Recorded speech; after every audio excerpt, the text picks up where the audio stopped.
नमस्कार दोस्तों, स्वागत है आप सभी का एक बार फिर हमारे YouTube चैनल में। दोस्तों, आज के वीडियो में हम बात करने वाले हैं कि शेयर मार्केट सही में एक जुआ है। अगर ये जुआ है तो सरकार इसे बंद क्यों नहीं कर रही है?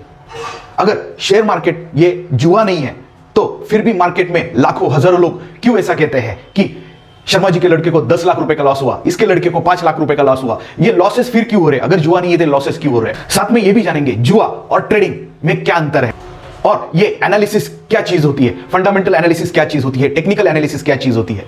साथ में ही हम बात करने वाले हैं जो नए अभी शेयर्स मार्केट में जो लोग इन्वेस्ट करना चाह रहे हैं, करियर बनाना चाह रहे हैं, तो शेयर्स मार्केट में इन्वेस्टमेंट किस तरह से की जाती है, या फिर अगर शेयर मार्केट में अगर आपको करियर बनाना है तो किस तरह से करियर के लिए इसको देखना चाहिए। अगर शेयर मार्केट में करियर भी बनाना है तो इसके लिए किन किन चीजों की आवश्यकता होती है, ये सभी चीजों का दोस्तों ये वीडियो में हम पूरा डिटेल्स देखने वाले हैं। तो इस वीडियो को आखिर तक देखिएगा और वीडियो पसंद आता है तो जरूर लाइक भी कीजिए, शेयर भी कीजिए, सब्सक्राइब भी कीजिएगा। दोस्तों, हम यहां पे आपके लिए इतना सारा अलग अलग कंटेंट आपको रिसर्च करके, एनालिसिस करके आपके लिए सबसे बेहतरीन कंटेंट देने की कोशिश करते हैं। अगर आप इसे लाइक नहीं करते हो, शेयर नहीं करते हो, सब्सक्राइब नहीं करते हो तो हमें थोड़ा डिमोटिवेट फील होता है। अगर आप इसे ज्यादा से ज्यादा शेयर, लाइक, सब्सक्राइब करोगे तो हम ज्यादा से ज्यादा लोगों तक ये जो नॉलेज है ज्यादा से ज्यादा लोगों तक फ्री ऑफ कॉस्ट पहुंचेगी और ज्यादा से ज्यादा लोगों में इसके बारे में जानकारी पहुंचने के बाद वो इस जानकारी से अपनी एक सेकंड इनकम जरूर जनरेट कर सकते हैं।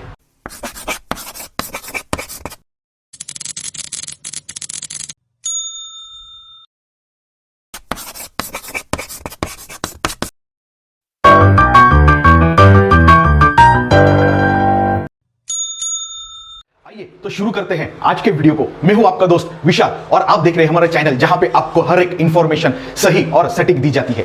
दोस्तों, वीडियो शुरू करने से पहले मैं आपको बताना चाहूंगा या फिर हम थोड़ा एनालाइज करेंगे कि जुआ और ट्रेडिंग, शेयर मार्केट में जो ट्रेडिंग की जाती है, शेयर मार्केट में दो तरह से काम होता है, एक होता है ट्रेडिंग, एक होता है इन्वेस्टमेंट। तो जुआ और ट्रेडिंग में डिफरेंस क्या है? जब हम ये चीज समझ लेंगे तब आपको ये चीज आगे आसानी से समझ आएगी। दोस्तों, पहले शुरुआत करते हैं जुआ से। जुआ क्या होता है हम देखने वाले हैं, ठीक है। जुआ क्या होता है दोस्तों? नॉर्मली आपने बहुत सारे आपके मोबाइल पे या फिर अभी बहुत सारे सोशल मीडिया पे आपने बहुत सारी एड्स दिखी होंगी जो अलग अलग तरह की आपको पैसे लगाने के लिए कहते हैं। ये गेम खेलिए, ये गेम के ऊपर आपको ये करके मिलेगा, ये करके मिलेगा, ठीक है। या फिर आप कहीं पे भी मतलब मान लीजिए कसिनो का हम यहाँ पे एग्जांपल लेंगे। वहां पे क्या होता है दोस्तों, एक नंबर पे आप किसी एक नंबर के ऊपर आप कुछ पैसे लगाते हैं, ठीक है। तो ये प्योर 100% जुआ हो गया दोस्तों। क्यों? क्योंकि यहां पे कोई भी लॉजिक नहीं बैठ रहा है, ना ही कोई एनालिसिस है और ना ही कोई पास्ट डेटा, पास्ट की हिस्ट्री अवेलेबल नहीं है। यहां पे 2 और 2 4 भी हो सकते हैं, 2 और 2 10 भी हो सकते हैं। यहां पे कुछ भी एनालिसिस नहीं होता है। जो भी चीज में एनालिसिस नहीं होता है, हिस्ट्री डेटा अवेलेबल नहीं होता है, उस चीज को ज्यादातर जुआ कहा जाता है, ठीक है। जुआ समझ में आ गया आपको? तो यह है जुआ, जहां पे कुछ भी टेक्निकल या फिर फंडामेंटल कुछ भी एनालिसिस नहीं होता है, ठीक है। तो अभी देखते हैं ट्रेडिंग क्या होती है। ट्रेडिंग का दोस्तों अगर आप गूगल पे एग्जैक्टली ट्रेडिंग का अगर आप मीनिंग ढूंढोगे तो आपको आएगा उसका मतलब व्यापार। ट्रेडिंग का मतलब होता है व्यापार, ठीक है। हम उससे ही आगे बढ़ेंगे। तो जुआ और ट्रेडिंग, ठीक है। ट्रेडिंग में क्या होता है? शेयर मार्केट में जो होता है दोस्तों, एनालिसिस किया जाता है। कहीं पे भी कौन सी भी चीज या फिर कोई भी शेयर्स हो, कोई भी स्टॉक हो, कोई भी इंडेक्स में अगर आपको पोजीशन बनाना रहे तो उसके पहले उस पर एनालिसिस किया जाता है। एनालिसिस भी 2 टाइप के होते हैं, एक होता है टेक्निकल एनालिसिस, एक होता है फंडामेंटल एनालिसिस, ठीक है। इसके बारे में हम थोड़ा आगे जानेंगे, ठीक है। तो अगर जो चीज में टेक्निकल एनालिसिस आ गया या फिर फंडामेंटल एनालिसिस आ गया, ठीक है, तो वो चीज जुआ कहलाती नहीं है, पहली बात, ठीक है। दूसरी चीज, ट्रेडिंग पे आपके पास पिछले कई सालों का रिकॉर्ड है, डाटा है आपके पास। आप अपने चार्ट्स पे हो गया, बहुत सारे ऐसे चार्ट्स है या फिर जो भी आप प्लेटफॉर्म यूज करते रहेंगे उसके ऊपर आपको बैक डेटा हिस्ट्री जो है आपको अवेलेबल मिलेगी, ठीक है। मतलब आपके पास हिस्ट्री है, ठीक है। और आप टेक्निकल एनालिसिस करके, हिस्ट्री का डेटा देख के या फिर किसी कंपनी की ग्रोथ देख के, उसके पोटेंशियल देख के अगर आप वो स्टॉक में इन्वेस्ट करते हो, वो किसी प्राइस पे अगर आप इंडेक्स की स्ट्राइक प्राइस बाय करते हो, ठीक है। तो ये क्या हो गया? ये एनालिसिस करके आपने किया, ठीक है। तो यहां पे क्या आया दोस्तों? कैलकुलेशन आया, ठीक है। तो ये जो तीनों चीजों हमने देखी ट्रेडिंग में, ये एप्लीकेबल क्या है, ठीक है। ट्रेडिंग में इस तरह से काम होता है, ठीक है। अभी जुआ में आपने जैसे देखा टेक्निकल एनालिसिस नहीं है, हिस्ट्री नहीं है और कैलकुलेशन तो कुछ भी नहीं है। ठीक है, आपको बस आपका एक पसंदीदा नंबर चुनना है, वहां पे आपके पैसे लगाने हैं और चक्री घुमा देना है। लगा तो लगा, नहीं लगा तो नहीं लगा। लेकिन ट्रेडिंग में ऐसा नहीं होता है।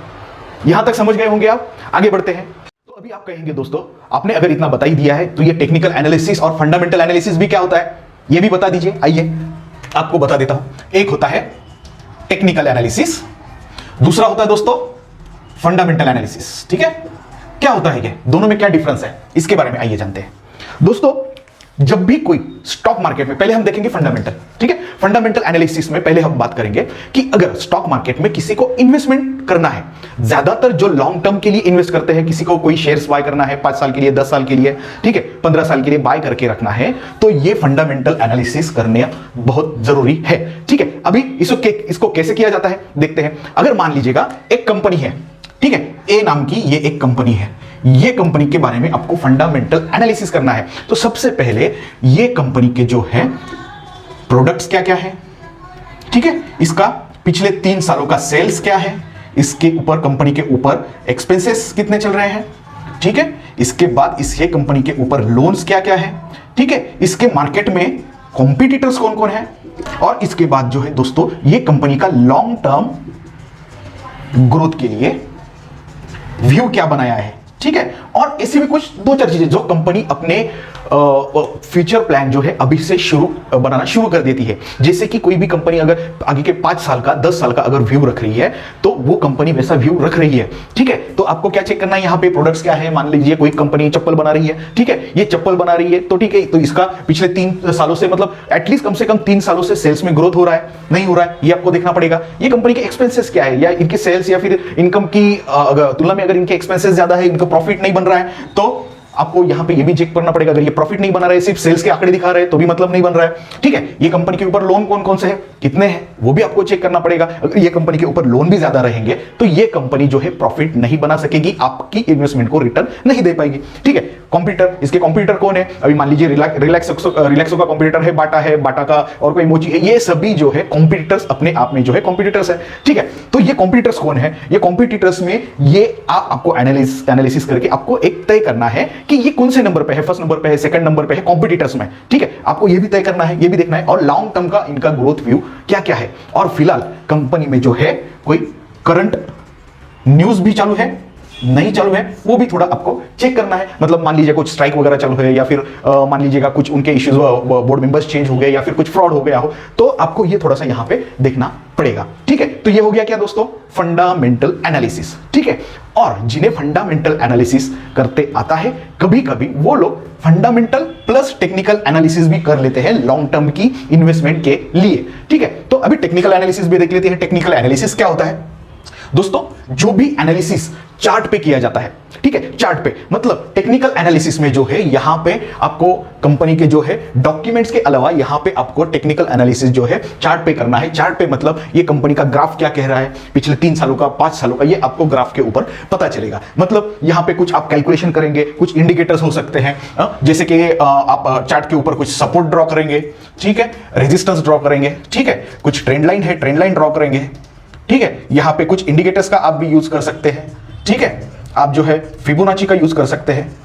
ठीक है, ऐसी बहुत सारी चीजें जो है, ये चीजों में आपको टेक्निकल एनालिसिस जो किया जाता है चार्ट पे किया जाता है। ठीक है, तो जब चार्ट पे ये काम किया जाता है उसे टेक्निकल एनालिसिस कहा जाता है। ठीक है, तो यहां पे हम ना ही कंपनी का प्रॉफिट देख रहे हैं, ना ही कुछ देख रहे हैं, या फिर ना कंपनी का हम बैलेंस शीट चेक कर रहे हैं, profit and loss account check कर रहे हैं, कुछ नहीं चेक कर रहे हैं। हम यहां पे सिर्फ क्या चेक कर रहे हैं, कंपनी का पिछला हिस्ट्री डाटा। ठीक है, तो ये आ गया समझ में आपको अभी टेक्निकल एनालिसिस और फंडामेंटल एनालिसिस। तो बेसिकली टेक्निकल एनालिसिस ज्यादातर जो डे ट्रेडर होते हैं, स्विंग ट्रेडर होते हैं, मैं ज्यादातर कह रहा हूं, कई बार ये लॉन्ग टर्म वाले भी जो है 5-10 साल के लिए जो इन्वेस्टमेंट करते हैं वो लोग भी इसका इस्तेमाल करते हैं, ऐसा कोई ये नहीं है। बट ज्यादातर जो है डे ट्रेडर और जो स्विंग ट्रेडर होते हैं, 2, 4, 5, 6 महीने के लिए पोजीशन बनाते हैं, वो लोग इसका यूज करते हैं। और जो लोग स्टॉक खरीदना चाहते हैं, लॉन्ग टर्म की पोजीशन बनाना चाहते हैं, तो वो लोग जो है फंडामेंटल एनालिसिस करते हैं।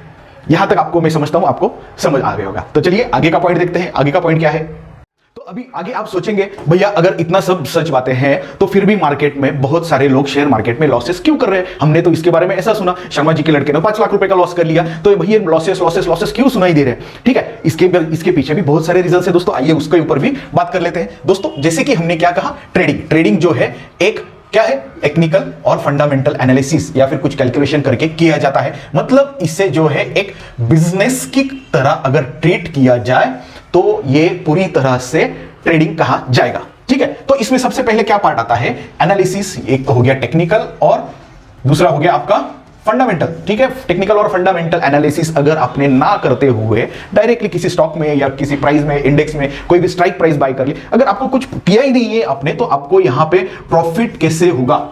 यहां पे ज्यादा से ज्यादा चांसेस है आप बहुत बड़ा लॉस कर लेंगे। ठीक है, दूसरा आपके पास पेशेंस नहीं है, ये भी हो सकता है। मान लीजिए आपने किसी स्टॉक में 100 रुपए पे बाय कर लिया और मान लीजिए ये 95 90 भी आ जाता है, तो आप यहां पे अगर थोड़ा बहुत डर भी जाते हो, आपको डर लगने लगता है, तो मतलब आपके ऊपर जो है पेशेंस नहीं है। ये तो ऐसा है नहीं कि आज मैंने 100 रुपए में ले लिया और स्टॉक मार्केट के पता चल गया, अरे चलो इसने 100 का ले लिया, चलो अभी इसको भी 500 कर देते हैं। ठीक है, स्टॉक मार्केट को कैसे पता चलेगा? तो अभी यहां पे ये थोड़ा बहुत रिट्रेस भी हो सकता है, ऊपर भी जा सकता है, लेकिन ये 100 के प्राइस के भाव के ऊपर लेने के लिए पहला आपको क्या होना चाहिए, टेक्निकल फंडामेंटल एनालिसिस होना चाहिए। और अगर आपने लिया भी है तो आपको यहां पे कुछ ना कुछ रिस्क टू रिवार्ड हो गया। ठीक है, आपको कुछ स्टॉप लॉस आपको लगा लेना है। ठीक है, ये चीजें अगर आप नहीं करेंगे तो यहां पे बड़ा लॉस हो सकता है। ठीक है, अगर ये नहीं, पेशेंस नहीं होगा तो भी आपका लॉस हो सकता है। आगे है दोस्तों डिसिप्लिन। मान लीजिएगा कोई भी बिजनेस में होता है, एक डिसिप्लिन होती है, एक वेंडर होता है, इसको माल देता है, उसको डिस्पैच करता है, ये कुछ रॉ मटेरियल खरीदता है, लोगों को सैलरी करना रहता है, उसके ऐसे बहुत सारे काम होते हैं। बट वो कोई भी बिजनेसमैन एक डिसिप्लिन से करता है, ये टाइमिंग पे माल आना ही चाहिए, ये टाइमिंग पे जो है माल डिस्पैच होना ही चाहिए। ठीक है, जिससे एक बिजनेस में ये लॉजिक लगाया जाता है, उसी तरह से अगर ट्रेडिंग बिजनेस है तो ट्रेडिंग के बिजनेस में भी आपको क्या है, डिसिप्लिन रखना पड़ेगा। उस टाइम पे ही वही काम करना है, अगर वो काम नहीं हो रहा है तो आपको नहीं करना है। ठीक है, यहां पे अगर मान लीजिए कोई आपकी एंट्री बन रही है, आपको कोई इंडिकेटर सिग्नल दे रहा है, तभी आपको बाय करना है। अगर आप कहीं पे भी बाइंग कर रहे हैं या फिर कोई सपोर्ट रेजिस्टेंस टूट रहा है या ब्रेकआउट आ रहा है, तभी अगर आप बाइंग कर रहे हो तो ही आपको प्रॉफिट होगा, वरना आप यहां पर भी क्या होंगे, लॉस में रहोगे। ठीक है, आगे है दोस्तों एक्सपेक्टेशंस। ठीक है, बहुत ज्यादा एक्सपेक्टेशंस कर लेना कि अगर मान लीजिए ये स्टॉक अगर 10 रुपए पे मिल रहा है और इससे आप 1000 रुपए एक्सपेक्ट कर रहे हो, शायद ये दे भी सकता है, बट अगर गलत टाइम पे गलत स्टॉक आपने चुन लिया हो बिना कंपनी के फंडामेंटल्स और टेक्निकल एनालिसिस करके, तो ये 1000 तो आपको पक्का मिलेंगे नहीं, ये 10 रुपए भी जाने वाले हैं। ठीक है, तो गलत एक्सपेक्टेशंस, राइट टाइमिंग पे एंट्री, राइट टाइमिंग पे अगर आप एग्जिट रखेंगे, प्रॉफिट में भी और लॉस में भी। अगर मान लीजिएगा दोस्तों, अगर आप अभी भी ऐसा सोच रहे हैं मैं 10 रुपए के, 12 रुपए के, 15 रुपए के, 20 रुपए वाले ऐसे पेनी स्टॉक में लेता रहूं, शॉपिंग जैसे आप करते हो मॉल्स में वगैरह, ये ले लो ये ले लो ये ले लो, अगर आप ऐसा करेंगे 10 रुपए वाले ले लो, 15 वाले ले लो, 20 वाले ले लो, आपको कुछ चेक नहीं करना, इनमें से एक ना एक तो भी स्टॉक कोई भी 1000 रुपए तक, 5000 तक पहुंच ही जाएगा। जैसे कि आज एमआरएफ पहुंच गया 80, कंपनी स्ट्रॉन्ग थी, 80,000 पे चल रहा है, बट आपको ये कंपनी का अगर 10 12 15 रुपए में खरीद के रख रहे हो तो आप कंप्लीटली गैम्बलिंग, मतलब जुआ खेल रहे हो, बिना कंपनी के डिटेल्स चेक किए, टेक्निकल एनालिसिस चेक किए अगर कर रहे हो तो गैम्बलिंग है। आप फिर से यहां पे जुआ खेल रहे हो, यहां पे जो है आपका लॉस पक्का होने वाला है। ठीक है, जैसे दोस्तों बहुत सारे हमें ये व्हाट्सएप पे मैसेज आते हैं ना, आपको इंस्पायर करने के लिए, अगर 1988 में आपने ये स्टॉक में 20 रुपए का स्टॉक लेके रखा होता तो आज इसके 1 लाख रुपए हुए होते। आते हैं आपको ऐसे बहुत सारे मैसेज आते होंगे आपको। ठीक है दोस्तों, 1988 में 20 रुपए, किसी किसी के लिए 50 रुपए, 100 रुपए बहुत बड़ी बात थी। स्टॉक मार्केट, वो टेक्नोलॉजी नहीं थी, लोगों को स्टॉक मार्केट के बारे में आइडिया नहीं थी दोस्तों। ठीक है, लेकिन आपको बताया क्या जा रहा है कि 20 रुपए में लेके रखा होता तो आज आपके 10 लाख रुपए हुए थे। ठीक है, तो एक्सपेक्टेशन बहुत हाई अगर आप रख रहे हैं तो भी ये नहीं हो सकता है। ठीक है, आगे बढ़ते हैं। आगे क्या है, रूमर्स। बहुत सारे मार्केट में रूमर्स फैलाए जाते हैं ट्रेडर्स द्वारा, किसी किसी कंपनी द्वारा। ठीक है, पहले तो दोस्तों अपर सर्किट और लोअर सर्किट भी नहीं लगता था, अभी अपर सर्किट लोअर सर्किट है, इसकी वजह से इन्वेस्टर के बहुत सारे पैसे जो है यहाँ पे सेव होते हैं। ठीक है, पहले ऐसा होता था दोस्तों, रूमर्स की वजह से किसी की भी कोई भी स्टॉक की प्राइस अप और डाउन जितनी चाहे उतनी आप कर सकते थे। ठीक है, तो रूमर्स के द्वारा भी ये किया जाता था। और दूसरा रूमर क्या होता है दोस्तों, मान लीजिए मुझे किसी ने बताया कि यार इसके लड़के का 1 लाख रुपए का नुकसान हो गया, मुझे शेयर मार्केट के बारे में मुझे तो कुछ पता नहीं है, बस मैंने सुना 1 लाख रुपए के बारे में लॉस हुआ। मैं और 2 लोगों को बड़ी बड़ी बातें करके मैं बता रहा हूं भाई इसका 1.5-2 लाख रुपए का लड़के का लॉस हो गया, ठीक है। तो अभी मैंने तो उनको पहले ही कहा था ये लॉस होने वाला, ये जुआ है, ठीक है। वो दोनों ने और 4 लोगों को बता दिया, ठीक है। वो 4 लोगों ने कहा भाई इसका तो 3-4 लाख रुपए का लॉस हो गया। मार्केट में ऐसे बहुत सारे रूमर्स फैले हुए हैं। इसकी वजह से होता क्या है, लोगों में जो है एक डर बैठा है स्टॉक मार्केट के बारे में, ठीक है। जो बीच के वो आपको गेम पता रहेगी ना दोस्तों कि ऐसे 10 लोग लाइन में खड़े रहते हैं, पहले वाले के कान में कुछ बताओ और आखिरी वाले के हमें मुंह से अगर वही बात सुननी रही तो हमें बिल्कुल भी ये पॉसिबल नहीं होता है। वो पिछले वाले को कुछ बताता है, पिछले वाला उसको कुछ बताता है, कुछ ऐसे ऐसे 10वां वाला जो रहता है वो अलग ही कुछ बताता रहता है, ठीक है। ये गेम आपको शायद पता रहेगी। तो वैसे ही दोस्तों यहाँ पे क्या हुआ है स्टॉक मार्केट के बारे में, यहाँ पे बहुत सारे रूमर्स फैले हैं मार्केट में। जो लोगों को स्टॉक मार्केट के बारे में कुछ पता ही नहीं है वो लोग भी कह रहे हैं नहीं जुआ है, इसके बारे में 5 लाख 10 लाख इसके गए उसके गए, ठीक है, पता नहीं है उनको कुछ, ठीक है। तो ऐसे बहुत सारे रूमर्स जो है मार्केट में फैले हुए, तो इसकी वजह से बहुत सारे लॉसेस होते रहते हैं, ठीक है। तो आगे बढ़ते हैं, आगे क्या क्या पॉइंट्स है वो भी देख लेते हैं। तो अभी आप कहेंगे दोस्तों कि अगर स्टॉक मार्केट में इन्वेस्टमेंट करना है या फिर करियर बनाना है, किसी अभी बहुत सारे दोस्तों नए नए स्टूडेंट्स आ रहे हैं, नए नए लोग आ रहे हैं, बहुत सारे लोग जो है स्टॉक मार्केट में करियर बनाना चाह रहे हैं, बट उनको स्टार्ट कहां से करें, स्टार्टिंग पॉइंट कहां से करें वही नहीं पता है, ठीक है। तो कहां से करें, शुरुआत कहां से करें। तो चलो पहले बात कर लेते हैं इन्वेस्टर की। जैसा कि आपको मैंने कहा कि सबसे पहले आपको जो है एज अ इन्वेस्टर अगर कोई भी स्टॉक का टेक्निकल एनालिसिस और फंडामेंटल एनालिसिस सीखना है, ठीक है, तो ये सीखेंगे कहां से। सबसे पहले तो आपके पास इतना सारा अभी सोशल मीडिया, ये आप ये जो रील्स वगैरह नाचते गाते लोग देखते हो, तो इसकी वजह अगर आप कुछ 1-2 घंटे भी आप इस इन्वेस्टमेंट कैसे किया जाता है, करियर कैसे, इसके सीखने में अगर आप लगा दोगे, बहुत सारा जो है आपको नॉलेज मिलेगी, पहली बात, ठीक है। ये नॉलेज का जो है आप अपनी इन्वेस्टमेंट के लिए या फिर अपनी जो इन्वेस्टमेंट करने की जर्नी के लिए यहाँ पे आप यूज कर सकते हो, ठीक है। यहाँ पे आप टेक्निकल एनालिसिस, फंडामेंटल एनालिसिस कैसे किया जाता है वो सीख जाएंगे, ठीक है। या फिर आपकी अगर सिटी में, अगर आपकी शहर में अगर कहीं पे स्टॉक मार्केट रिलेटेड कुछ कोचिंग क्लास चलती है, 2, 5, 10 हज़ार रुपए देकर अगर आपको वहां पे नॉलेज मिलती है तो वो भी आपको ले लेनी चाहिए। अभी उसमें भी दोस्तों बहुत सारा क्या होगा, बहुत सारे इतने क्लासेस आ गए हैं, आपको कौन अच्छा कौन बुरा, आपको अभी भी उसके ऊपर भी थोड़ा एनालिसिस अलग से करना पड़ेगा, ठीक है। बहुत बार लोग जो है जो किताब में जो बातें बताई है वही बातें बस आपको पढ़ा के सुन रहे, आपको एक्सप्लेन नहीं कर रहे, आपको ठीक से समझा भी नहीं रहे कि ये क्या है वो क्या है, ठीक है। वो बस किताबें पढ़ के या फिर कुछ इधर उधर के वीडियो देख के आपको बता रहे हैं, क्योंकि उनको ही डीप में नॉलेज नहीं है, ठीक है।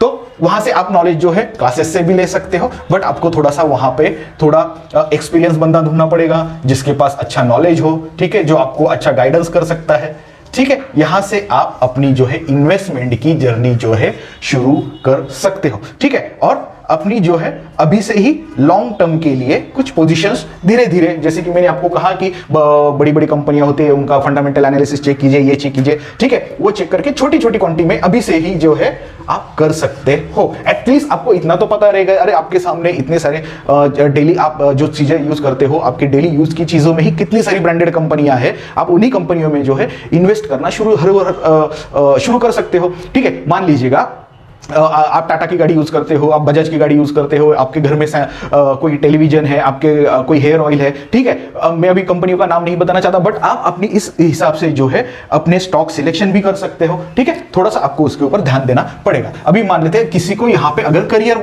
करना है, तो जिसको करियर बनाना है तो उसको सबसे ज्यादा जो है यहाँ पे एफर्ट्स देने पड़ेंगे, सबसे ज्यादा एफर्ट्स इसको देने पड़ेंगे। इनको क्या वन टाइम पैसा लगा के इनको छोड़ देना है, बट करियर बनाना है तो उनको बहुत डीप नॉलेज सीखनी पड़ेगी, ठीक है। उनको भी ये नॉलेज गेन करनी पड़ेगी, ठीक है। ये क्लासेस से हो, सोशल मीडिया से हो, ठीक है। आप ये नॉलेज आप गेन करिए, ठीक है। उसको आप जो है कुछ बैक टेस्ट कीजिए और कुछ एक्सपीरियंस गेन कीजिए, ठीक है। अपने आप पर कुछ कंट्रोल्स बना के रखिए, ठीक है। जैसे हमने बात किया, पेशेंस हो गया, डिसिप्लिन हो गया, ठीक है। बहुत सारी चीजें जो है एक एज अ करियर अगर आप स्टॉक मार्केट को देख रहे हो तो आपको बहुत सारी चीजें सीखने भी पड़ेंगी और बहुत ज्यादा टाइम आपको देना पड़ेगा, तभी आप इसमें करियर में आ सकते हो। जैसे कि आप अगर कोई नया बिजनेस शुरू करना चाहते हो तो आप कैसे देखते हो, अगर मुझे शॉप मिल जाए तो ये एक अच्छा जहां पे रश रहता है, बहुत सारे लोग रहते हैं, वहां पे मैं ले लूं, या फिर जहां पे मुझे सस्ता माल मिल रहा है वहां से माल ले लूं, मैं डिस्प्ले अच्छा करूं, आपके सब बहुत सारी चीजें वहां पे क्या करते हो, आप एनालिसिस करते हो, फिर आप अपनी शॉप शुरू करने की प्लानिंग करते हो। ठीक है, तो यहां पे भी आपको ये सब चीजें जो है आपको सीखनी पड़ेंगी, तभी आप स्टॉक मार्केट में इन्वेस्टमेंट अच्छे से या फिर जो है करियर आप अच्छे से शुरू कर सकते हो। ठीक है दोस्तों, आशा करता हूं आज का वीडियो आप सभी को बहुत ज्यादा पसंद आ गया होगा। तो जरूर हमारे वीडियो को जो है लाइक कीजिए, शेयर कीजिए, सब्सक्राइब कीजिए, अपने दोस्तों में भी फॉरवर्ड कीजिएगा। और जैसा कि मैंने आपको कहा कि जितना आप ये नॉलेज ज्यादा से ज्यादा लोगों तक पहुंचाओगे, उतना भी हमें जो है दोस्तों मोटिवेशन मिलेगा। हम ऐसे ही और अलग अलग तरह के वीडियोस आपके लिए लाते रहेंगे और आपसे यही एक्सपेक्टेशंस करेंगे कि आप ज्यादा से ज्यादा ये वीडियो जो है या फिर ये मैसेज जो है, ये नॉलेज जो है, ये ज्यादा से ज्यादा लोगों तक पहुंचाए। धन्यवाद।